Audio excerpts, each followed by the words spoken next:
होगा उसके लिए। एक बार महेश गुप्ता जी हमारे साथ जुड़ रहे हैं, चैम्बर ऑफ कॉमर्स के वाइस प्रेसिडेंट हैं, उनकी प्रतिक्रिया बजट पे लेते हैं।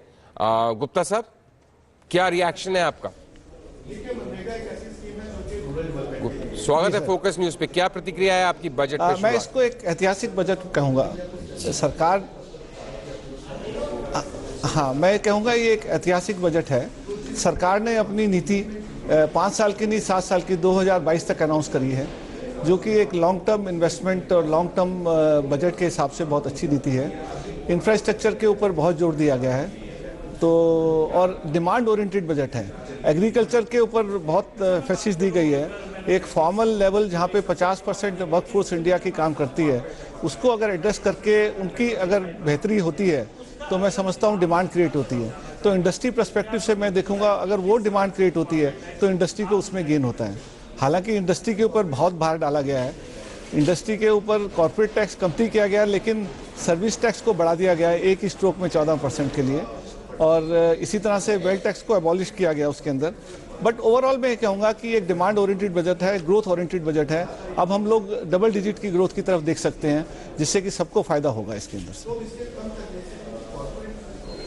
गुप्ता साहब, कौन से ऐसी, आप थोड़ा सा अगर हमें बता पाएं, क्योंकि यहाँ पे जो जर्नलिस्ट मेरे साथ कोलीग्स हैं उनको इसमें कुछ बहुत ऐतिहासिक बात नजर नहीं आ रही, तो आपको 5 साल का कौन सा विजन नजर आया है? थोड़ा उसको इलाबरेट कर सकते हैं, थोड़ा सा बता सकते हैं कि भाई ये स्टेप्स में जीएसटी अगले साल से इंट्रोड्यूस हो जाएगी, 5 साल में कॉर्पोरेट टैक्स 30 से 25% हो जाएगा, उसके सिवा 5 साल का कौन सा विजन है? End of course social security हम स्टूडियो में बात कर चुके हैं, लेकिन उद्योग की दृष्टि से 5 साल का कौन सा विजन दिखा है? जी देखिए, उद्योग की दृष्टि से हमने देखा स्किल इंडिया, स्किलिंग के ऊपर बात की गई। स्किलिंग होगी तो एक अच्छा एम्प्लॉयमेंट मिलता है हमको, हमें इंफ्रास्ट्रक्चर मिलता है तो मैन्युफैक्चरिंग बढ़ती है। मैन्युफैक्चरिंग को बढ़ाने के लिए और इंसेंटिव्स दिए गए, उन्होंने इनोवेशन फंड्स क्रिएट किए गए कि छोटे से छोटा आदमी अपनी एक एंटरप्रेन्योरशिप शुरू कर दे। एक बीज को बोना होता है, जब बीज बोआ जाता है तो छोटा सा पौधा बनता है, वो पौधा बड़ा होके एक वृक्ष बनता है। हर कोई इंडस्ट्री छोटे लेवल पे शुरू होकर बड़ी बनती है, तो हमको एक इनोवेशन और R&D इस देश में करना पड़ेगा। अगर हमको विदेशों में अपने साथ compete करना है तो हम एक लेबर खाली लगा के जूते चप्पल बना के ऊपर नहीं बढ़ सकते हैं।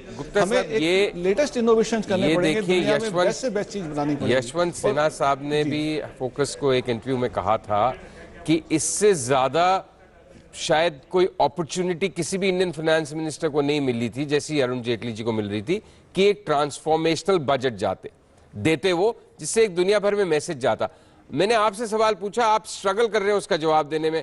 आप एक ट्रांसफॉर्मेशनल बजट जो जिसको कह रहे हैं, उसमें आप कह रहे हैं एक छोटा पौधा लगाना है जो धीरे धीरे बड़ा होगा।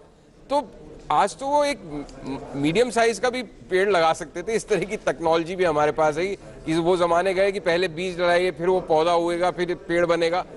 आपको कुछ ऐसा कोई बड़ा डिसीजन तो दिखता नहीं जिससे दुनिया में मैसेज जाए। मार्केट्स भी सवेरे 250-300 पॉइंट्स ऊपर थे, इस समय फ्लैट होके अब नेगेटिव में ट्रेड कर रहे हैं, तो मैसेज शायद उतना पॉजिटिव नहीं गया है। शायद एक्सपेक्टेशन ज्यादा थी, या वाकई फाइनेंस मिनिस्टर उन एक्सपेक्टेशंस को मैनेज। मैं आपको दो जी मैं आपको बताएं सर। मैं सबसे पहले तो कहूंगा एक्सपेक्टेशंस बहुत ज्यादा हो गई थी, वो एक्सपेक्टेशंस रिड्यूस दी जॉय, वो वाली बात हो गई यहाँ पर। बट अब छोटे छोटे पॉइंट इसमें देखिए, ये गोल्ड बॉन्ड लेके आए हैं। अब गोल्ड बॉन्ड ऐसा बॉन्ड है जिससे कि एक 1/3 ऑफ गोल्ड का कंजम्पशन इस देश में होता है, तो खाली उसको एक इंपोर्ट ड्यूटी बढ़ाने से और उसका कंजम्पशन कम नहीं कर सकते हैं। इन्होंने कंजम्पशन कम करने के लिए एक बॉन्ड लाए जिसके ऊपर उतने इक्वल अमाउंट का गोल्ड भी देंगे, साथ में ब्याज भी देंगे कंज्यूमर को। तो कस्टमर कहेगा अगर मुझे गोल्ड कॉइन देना है तो गोल्ड कॉइन क्यों दे दूं, एक मैं बॉन्ड देता हूं। उससे देश के अंदर सेविंग बढ़ेगी, और सेविंग जो पैसा आएगा बॉन्ड में वो इंफ्रास्ट्रक्चर में लगेगा। आप इंफ्रास्ट्रक्चर के लिए पैसा और कैसे जुटा सकते हैं? आप ज्यादा टैक्स बढ़ा नहीं सकते हैं। तो इस तरह की स्कीम्स के थ्रू जो पैसा कवर करेंगे, एक तो ब्लैक मनी का सर्कुलेशन कम होगा इससे, और ये पैसा इंडस्ट्री के अंदर क्रिएटिव चीज के अंदर यूज होगा। गुप्ता जी, आपने सर्कुलेशन की काले धन की बात करी, समझता हूं ये बहुत अच्छी स्कीम उन्होंने अनाउंस की है गोल्ड बॉन्ड। गुप्ता साहब, आपने जो ब्लैक मनी की बात करी है, जो ब्लैक मनी और बाय द वे मार्केट्स वापस ग्रीन में है, थोड़ा पॉजिटिव टेरिटरी में ट्रेड कर रहे हैं, शायद आपकी बातें सुन रहे हैं। लेकिन मेरा आपसे सवाल ये है, जो ब्लैक मनी पे और विदेशों में धन रखने की और एसेट्स रखने पे जो इस बार जो प्रावधान अनाउंस करें फाइनेंस मिनिस्टर ने, जिसमें 10-10 साल तक की सजा होगी, ये एक बड़ा मैसेज दे रहे हैं कि इस तरह की चीजें मत करिए, या आपको थोड़ा सा ज्यादा सख्त लग रहे हैं इंडस्ट्री को? ये बहुत बड़ा मैसेज दे रहे हैं, बहुत ज़्यादा मैसेज दे रहे हैं। मैं कहता हूं जितना सख्त से सख्त होना चाहिए। उन्होंने ये कहा कि 1 लाख की कोई भी परचेज करेंगे डोमेस्टिक में तो उस पर पैन नंबर होगा, तो एक ट्रांसपेरेंसी आएगी, डाटा सेंटर से बात बनेगी। उन्होंने ये कहा कि विदेशों में अगर आपका फॉरेन अकाउंट हुआ और उसके ऊपर आपको नहीं पता लगेगा कि मतलब आपने डिक्लेयर नहीं किया उसको अपनी डोमेस्टिक रिटर्न के अंदर, तो वो भी पनिशेबल होगा। तो एक मैसेज दे रहे हैं, भाई आप सीधे सीधे काम करिए, जो काम हो गया, करप्शन हो गई, जो आपने कर लिया वो कर लिया, उसके ऊपर ना जाके आगे उसको प्रिवेंशन करने की बात करी गई है। तो मैं इसलिए इसको ऐतिहासिक मानता हूँ। जी, उर्मिला जी, गुप्ता साहब की बात सुन रहे हैं हम लोग ध्यान से।